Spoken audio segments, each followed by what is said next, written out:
Hi guys, welcome back to my channel. तो जैसा कि आप सब लोग जानते हैं कि हमारी स्टोरी नरेशन सीरीज़ चल रही है रस्किन बॉन्ड की किताब ग्रेट स्टोरीज फॉर चिल्ड्रन की।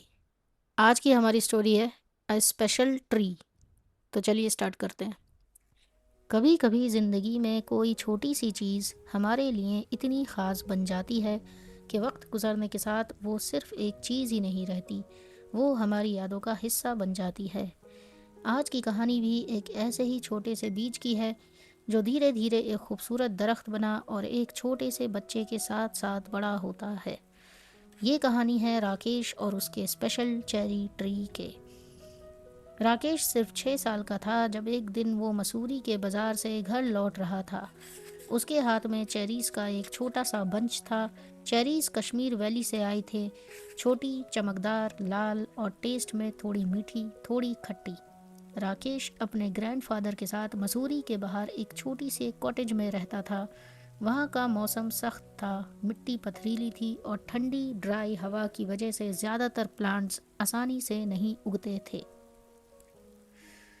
लेकिन राकेश को अपनी चेरीज बहुत पसंद थीं। वो घर पहुँचते पहुँचते उसके पास सिर्फ 3 चेरीज बची थी। उसने एक अपने ग्रैंडफादर को दी और बाकी 2 खुद खा गया। लेकिन एक चेरी का बीज उसने अपने मुंह में काफ़ी देर तक रखा। फिर उसने बीज को हाथ पर रखा और ग्रैंडफादर से पूछा, ग्रैंडफादर, क्या चेरी के बीज लकी होते हैं? ग्रैंडफादर मुस्कुराए। उन्होंने कहा, ऑफ कोर्स, लेकिन कोई चीज़ सिर्फ संभाल कर रख देने से लकी नहीं होती। अगर लक चाहिए तो उसका कुछ यूज़ भी करना पड़ता है। राकेश ने हैरानी से पूछा, मैं एक बीज से क्या कर सकता हूँ? ग्रैंडफादर ने कहा, प्लांट इट। बस फिर क्या था, राकेश गार्डन के कोने में गया जहाँ मिट्टी सॉफ्ट थी। उसने अपने अंगूठे से एक छोटा सा होल बनाया और चेरी का बीज मिट्टी में दबा दिया। उस दिन के बाद वो बीज उसकी ज़िंदगी का एक छोटा सा हिस्सा बन गया। फिर पहाड़ों में सर्दी आ गई। देवदार के पेड़ों में हवा सीटियाँ बजाती थी। गार्डन बिल्कुल ड्राई और खाली सा नज़र आ रहा था। रात को राकेश और उसके ग्रैंडफादर चारकोल फायर के पास बैठते और ग्रैंडफादर उसे अजीब व गरीब कहानियाँ सुनाते, जानवरों की, भूत प्रेत की और पेड़ों में रहने वाली मिस्टीरियस चीज़ों की। और फिर स्प्रिंग आई। एक सुबह गार्डन में राकेश ने मिट्टी से निकली हुई एक छोटी सी चीज़ देखी। पहले तो उसे लगा कि कोई ट्विग होगा, लेकिन जब उसने ध्यान से देखा तो वो खुशी से ग्रैंडफादर के पास भागा। दादा जल्दी आइए, चेरी ट्री आ गया। ग्रैंडफादर आए। मिट्टी से सिर्फ कुछ इंचेस ऊपर एक नन्हा सा प्लांट निकला हुआ था। वो सच में चेरी ट्री ही था। राकेश ने तुरंत एक बकेट में पानी भरा। ग्रैंडफादर ने कहा, पानी देना, लेकिन इतना नहीं कि इसे डुबो दो। राकेश ने प्लांट को हल्का सा पानी दिया और उसके आसपास छोटे छोटे पेबल्स रख दिए। ग्रैंडफादर ने पूछा, ये स्टोन्स क्यों? राकेश ने कहा, प्राइवेसी के लिए। राकेश हर सुबह ट्री को देखता, लेकिन ट्री बहुत धीरे ग्रो कर रहा था। इसीलिए कुछ दिन बाद राकेश ने उसे बार बार देखना छोड़ दिया। और शायद इसी वजह से उसे अचानक महसूस हुआ कि ट्री बढ़ गया है। मॉनसून आया, पहाड़ों पर बारिश होने लगी, फर्न्स उगने लगे, ग्रास में अजीब से फ्लावर्स दिखने लगे और वैली के ऊपर मिस्ट तैरने लगी। चेरी ट्री भी तेजी से ग्रो कर रहा था। लेकिन एक दिन गार्डन में एक बकरी आ गई। उसने ट्री की सारी लीव्स खा डाली। अब सिर्फ मेन स्टेम और 2 पतली ब्रांचेस बची थी।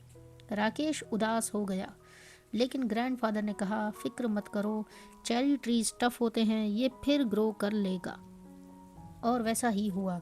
कुछ वक्त बाद ट्री पर नए ग्रीन शूट्स आ गए, लेकिन मुश्किलें ख़त्म नहीं हुई थी। मॉनसून के एंड में एक औरत घास काटते हुए गार्डन से गुजरी। उसने एक बार गलती से अपनी आरी ट्री पे भी चला दी और छोटा सा चेरी ट्री 2 टुकड़ों में कट गया। राकेश को लगा शायद अब ट्री नहीं बचेगा, लेकिन ग्रैंडफादर ने उम्मीद नहीं छोड़ी और ट्री ने भी नहीं। अगले साल तक राकेश खुद भी बढ़ रहा था। अब वो 8 साल का था और चेरी ट्री भी पहले से काफ़ी बड़ी हो चुका था। राकेश जब विलेज से वापस आया तो उसने देखा कि ट्री अब उसके चेस्ट तक पहुंच रहा था। वो कभी बारिश के बीच भी ट्री को पानी देता, उसे लगता था जैसे ट्री को पता होना चाहिए मैं यहीं हूँ। ट्री पर इंसेक्ट्स भी आने लगे। एक दिन bright green praying mantis branch पर बैठा था। फिर एक हेयरी कैटरपिलर आया और लीव्स खाने लगा। राकेश ने उसे हटा दिया और मजाक में कहा, बटरफ्लाई बनने के बाद वापस आना। सर्दी फिर आई। स्नो के वेट से चेरी ट्री झुक गया, लेकिन फिर भी वो जिंदा रहा। राकेश अब 9 साल का हो चुका था और एक दिन फरवरी के एक सनी मॉर्निंग में ग्रैंडफादर गार्डन में आए। उन्होंने चेरी ट्री को देखा और अचानक राकेश को बुलाया। राकेश जल्दी आओ। राकेश भागकर आया। दोनों ने ट्री को देखा। उसकी एक ब्रांच के एंड पर एक छोटा सा पेल पिंक ब्लॉसम खिला हुआ था। एक फूल, सिर्फ एक। लेकिन राकेश और ग्रैंडफादर के लिए वो किसी मिरेकल से कम नहीं था। अगले साल ट्री पर और ज़्यादा फ्लावर्स आए। फिर वो राकेश से भी लंबा हो गया और धीरे धीरे ग्रैंडफादर से भी। स्प्रिंग में बीज उसके फ्लावर्स से नेक्टर लेने लगी। छोटे बर्ड्स ब्लॉसम्स को पैक करते। कभी फ्लावर्स टूट भी जाया करते, लेकिन ट्री रुकता नहीं था। वो फिर ब्लूम करता और फिर समर में उस पर छोटी छोटी चेरीज भी आने लगी। राकेश ने एक चेरी टेस्ट की और तुरंत मुंह बना लिया। बहुत खट्टी है। ग्रैंडफादर ने हंस कर कहा, अगली बार बेहतर होगी। लेकिन चेरीज को बर्ड्स बहुत पसंद थीं। बुलबुल्स और स्कारलेट मिनीवेट्स ट्री के आसपास उड़ते और चेरीज खाते रहते। एक दिन राकेश ने ग्रैंडफादर को ढूंढते हुए गार्डन में देखा। ग्रैंडफादर चेरी ट्री के नीचे केन चेयर पर बैठे थे। ट्री की शेड बिल्कुल परफेक्ट थी। ग्रैंडफादर ने कहा, यहाँ बिल्कुल सही अमाउंट में शेड है और मुझे इसके लीव्स देखना पसंद है। राकेश ने लीव्स को देखते हुए कहा, कितने प्रेटी हैं। शाम को राकेश ट्री के नीचे ग्रास पर लेट गया। ऊपर नीला आसमान था। दूर माउंटेन वैली में उतरते हुए नजर आ रहे थे। धीरे धीरे शाम होने लगी। स्टार्स निकले। नाइट जार की आवाज़ आने लगी। फॉरेस्ट में क्रिकेट्स और सिसेट्स की आवाज़ गूंजने लगी। राकेश ने ट्री की तरफ देखकर पूछा, जंगल में इतने सारे ट्री हैं, फिर भी ये ट्री इतना स्पेशल क्यों है? ग्रैंडफादर ने जवाब दिया, क्योंकि इसे हमने खुद प्लांट किया था, इसीलिए ये ट्री स्पेशल है। राकेश ने ट्री के ट्रंक पर हाथ फेरा।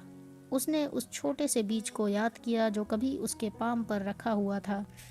एक ऐसा बीज जो शायद दुनिया के लिए बिल्कुल ऑर्डिनरी था, लेकिन राकेश के लिए वो एक पूरी कहानी था। एक ऐसी कहानी जो उसके साथ साथ बड़ी हुई। और फिर राकेश ने धीरे से सोचा, सिर्फ एक छोटा सा बीज। I wonder, is this what it feels like to be God? शायद किसी चीज़ को ज़ीरो से ग्रो होते हुए देखना और फिर उसे अपने सामने एक जिंदा खूबसूरत दुनिया बन जाते देखना, इसमें तो क्रिएशन का सबसे खूबसूरत एहसास छुपा है। और इसीलिए वो चेरी ट्री राकेश के लिए सिर्फ एक ट्री नहीं था, वो उसका अपना स्पेशल ट्री था। अगर आपको ये कहानी पसंद आई हो तो वीडियो को ज़रूर लाइक कीजिए, हमारे चैनल को सब्सक्राइब कीजिए और कमेंट्स में बताइए, क्या आपने कभी कोई प्लांट या ट्री खुद लगाया है जिसके साथ आपकी कोई स्पेशल मेमोरी जुड़ी हो? और ऐसे ही इंटरेस्टिंग स्टोरीज़ के लिए हमारे चैनल को सब्सक्राइब कीजिए। हम मिलेंगे अगली नई स्टोरी के साथ। तब तक के लिए जय हिंद।